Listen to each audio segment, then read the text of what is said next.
Hey guys, what's up? Today I'm talking about the hair Chrono Trigger cards. Have you ever heard about them?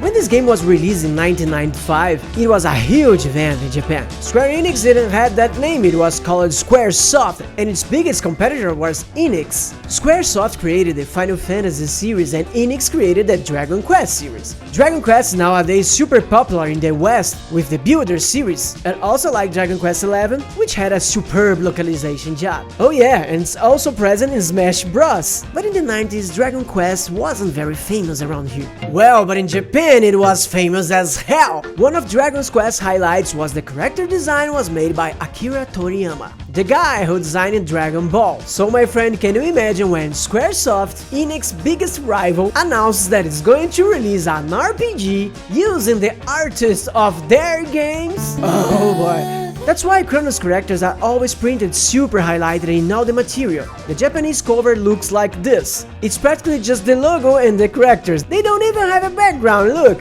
It's like, hey guys, Akira Toriyama is with us! So Squaresoft was clever and took advantage of the fact that all of Japan was super curious about her new RPG and decided to launch an advertising campaign with collectible cards, each one with an illustration of Toriyama. How did you get it? Not so simple, it was limited to the early buyers. The group of first people who bought Chrono Trigger on pre-sale could win a little package like this. This little pack comes with 5 cards, so you have no idea which card will come in yours. It was like a pack of trading cards and there was no way to buy it separately. The only way to win a little package was buying the game and it had to be on pre-sale. There are 18 illustrations by Akira Toriyama on Prism cards, all with foil material.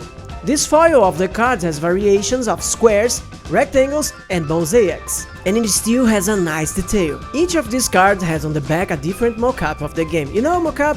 Basically, it's a montage made by the company to show what the game will look like before it's released, like a demo material. So it's really fun to watch this because they are so full of official scenes from the game, but with a lot of things that in the final version just didn't happen. For example, behind the card in this illustration, here's a Chrono scene of Luca and Ayla running away from some giant skeleton in the prison. But in the final version of the game, Ayla isn't even in the party when Chrono is arrested, and not even this crazy monster is here in prison. On the back of this card here looks so cool. There's that background of the camping in the forest. That scene just before Luca's mother's side quest. But if you look closely at the illustration of the card, there are some prehistoric animals that have nothing to do here. On Chrono's card, by the way, look what a cool card. Behind it, you see Rin battling in prison against the tank dragon. But look, the battle takes place in this corner here, at the left exit of the prison. But here in the card, they are on the right side. Is it possible that in the initial draft of the game this battle was planned to take place here, rather than while you were already crossing the bridge? Oh, it also has a nice detail that you can see here. The spelling of the character's name written in Japanese, not in katakana or hiragana, but in romanji. Chrono was reading C-H-R-O-N-O. Yeah, with H.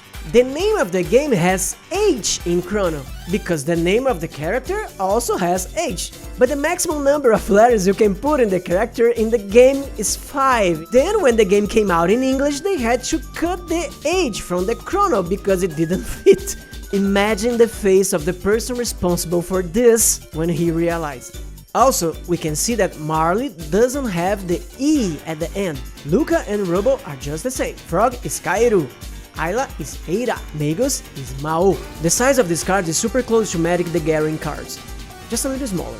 So you can use Magic the Gathering sleeves on them, or any other TCG that follows his pattern. Well, I hope you enjoyed today's video, and if you like it, don't forget to subscribe, so we can keep talking about Chrono Trigger, and also about so many cool things. My name is Saul Haikal, I'll stay here and you stay there. See ya!